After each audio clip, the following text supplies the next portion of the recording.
Hello, hello, beautiful souls. Lisa here. And today I want to kind of continue what I started 2 days ago about this Cinderella syndrome of noticing all of the things, that need to be done or that probably should be different, and I think about like the house cleaning, at work, whenever I used to work at Subway, like there was always a million things that could be done, and it seemed like I always knew what needed to be done in what order, but it always felt like I was the one holding all of that load. Like I was the one responsible for getting all the things done,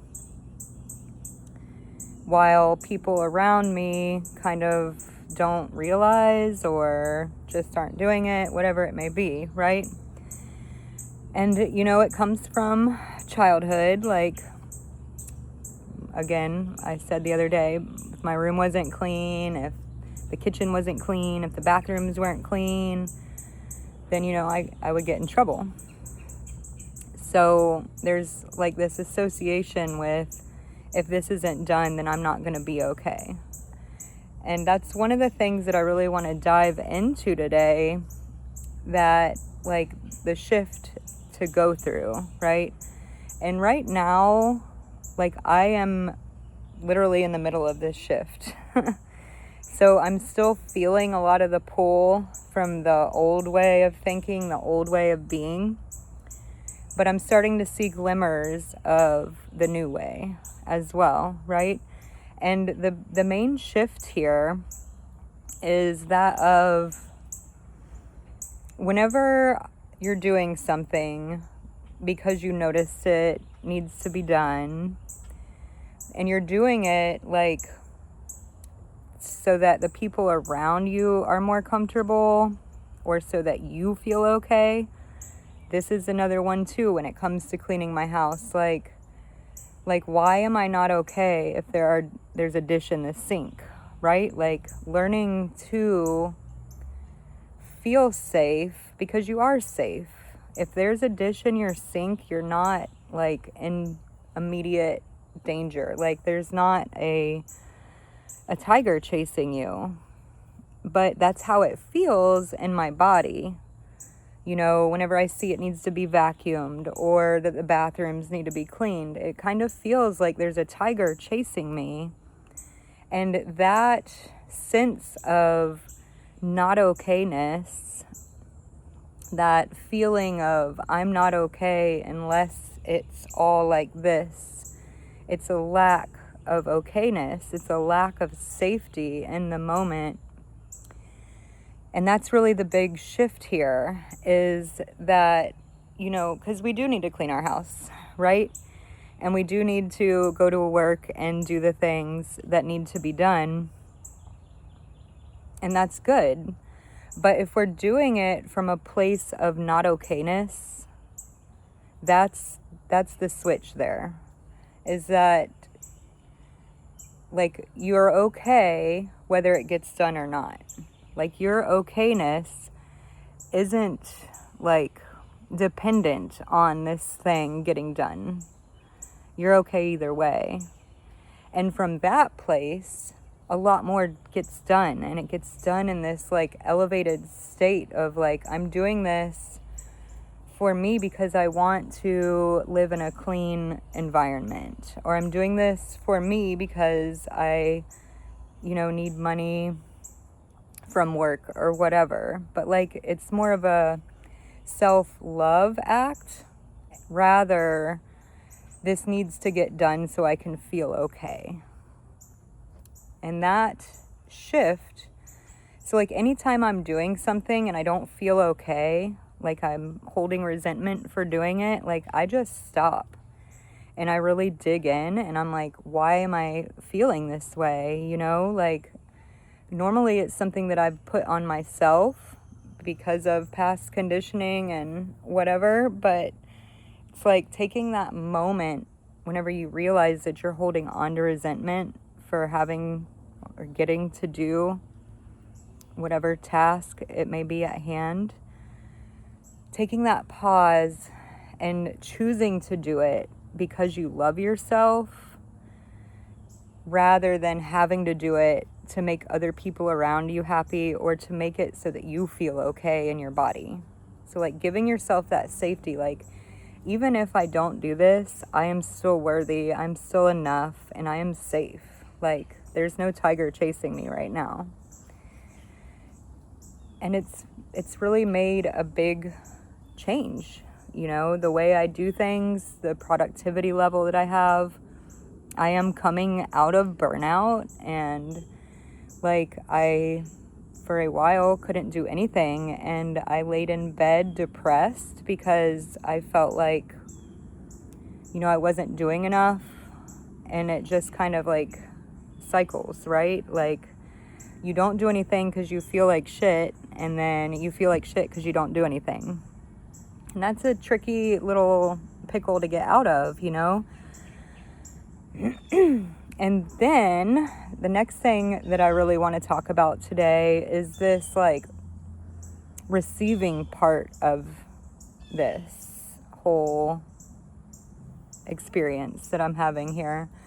So like, here's a story. Dinner time is like one of the most frustrating times for me, and there's a lot of different layers that go into my frustrations around dinner time. And it's one of them is that, you know, I've already made everybody breakfast and lunch. So there's already all these meals that have gone out. And then you have to think about what you're going to have. You have to make sure that you have all the things to make it. And then you have to actually make it. And then when you do, it's bound to happen that somebody's like, I don't like this, you know, and it's just like crushing. It was soul crushing. Coming up with dinner ideas is like soul crushing to me sometimes. And I don't really want it to be that way. You know, I want to be able to put love and that good juju into whatever I'm doing. So, you know, I talked to my husband, and he's very helpful. And so some of the evenings he will make dinner, and like I'm grateful for that, and I am appreciative of that, and it's what I want, right? Like I don't want to be the only person to make food for a family of 5 for 20 years. It like will rob my soul of all the joy, right? And it also, like, for me eating, like I don't really like to eat the food I've cooked. It doesn't taste as good. So when he cooks, it's like, it's so great because, I don't know, it just tastes better. Maybe he's better at it than I am. I don't know. But the point of this is that when he's cooking dinner for us, like, you know, I have asked for help and he is giving the help. I, in my chair, just feel like I should be doing something. Like I should be in there helping, or like I should just take over and do it. You know, like I feel bad. I feel guilty when he's in there cooking. And this happens all the time too. Like if I make a comment about something else that I want help with, when he does it, it was the same with employees at work. You know, I would want so badly for them to step up and do better. But when they did, I felt this need to like help them. Like I wasn't doing enough, you know? And so it's this receiving aspect, like having difficulty receiving help, having difficulty asking for help, setting these boundaries. It's all the same feeling. The first time I set a boundary, I cried. This kid down the street wanted to go somewhere with us, and I just didn't have the mental capacity to take on another child. And I said no. That was it. And I literally cried. I was shaking, like wondering how they were going to feel, like if you know, I don't like their kid or whatever, which it's not like that. It's just, you know, 3 kids is one thing, 4 kids is another, and I wasn't down with it for that day. But like that, it's just like in your chest, it's like an explosion of guilt and like you're a bad person, right? That's what it feels like I'm wrong and I am bad because I've said no, you know, because I didn't make their wishes come true or whatever. And, you know, and that's really who I want to speak to right now is anyone who's in this kind of like middle zone, or even like before you're setting the boundaries and you're feeling it. And that's why we don't set boundaries, y'all, is because it feels like we're on fire on the inside. And that's normal and it's okay. And you set it anyway, even though you're shaking or crying, you just set it. And then the more that you do that, and it's the same with receiving, like 2 nights ago, my husband cooked dinner and I sat in my chair and I was feeling the feelings come up. And while I was doing that, I was just kind of like, you know, observing them, feeling them. I gave them the character and asked what it needed, you know, and it's like you are allowed to not, like, to let him do it. Like, just let him. And you know what? It was a fabulous dinner. So yeah, like whenever you're setting a boundary, if you're feeling shaky, if you're receiving something and you're feeling shaky, just sit with that. And, you know, the more we observe it, the more we learn what the needs are. Because there's so many layers to this. There's so many layers. There's so many reasons why we are the way we are. It's not just like one little string and you can figure that out and cut it and then everything's all good and you never struggle again. Like, I feel like it was last summer was the first time I set a boundary. And here we are, another summer, a whole year after. And even though I do it more frequently, and the feeling of guilt and like they're going to be mad at me or whatever, like that's way less now. It's still there. But it keeps getting lighter and lighter. And like sometimes people do get upset, right? And that's the thing that we're scared of, because we think that if they're not okay, then we're not going to be okay. So the key in all of this is to be giving yourself that safety with receiving. Maybe it wasn't safe to receive in the past, and so your body like freaks the fuck out. Like, I'm pretty sure that that's what happens to me. You know, whenever I was a kid, it was not allowed. Like, you got shamed for desiring things, wanting things. I want was what I heard. So it's like, that's where it comes from, is like, if I want things, then I'm bad, I'm needy, I'm spoiled, right?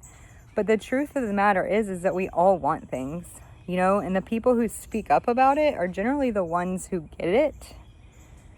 So, you know, to just sit there with that part of you and let them know, hey, it's okay now. It's okay to want things. It's okay to receive things. Those two are tied together. If you're not allowed to want things, then receiving, you're like, whoa, what did I do to deserve this? You know, like I didn't work hard enough to get this thing.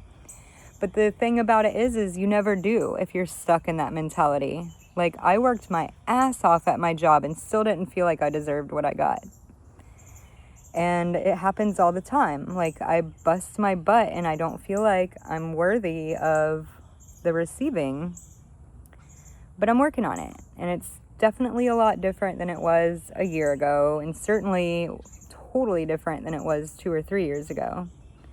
But it's not all rainbows and butterflies. Like, there are moments where you feel like you're on fire on the inside. And those are the moments where you have to really sit down with yourself and feel what's going on. And, you know, get to that inner child and figure out what they need. And for me, it's safety. It's like 99% of the time, my little Lisa wants safety. She wants to know that it's okay for her to receive help and that she doesn't have to do everything, you know?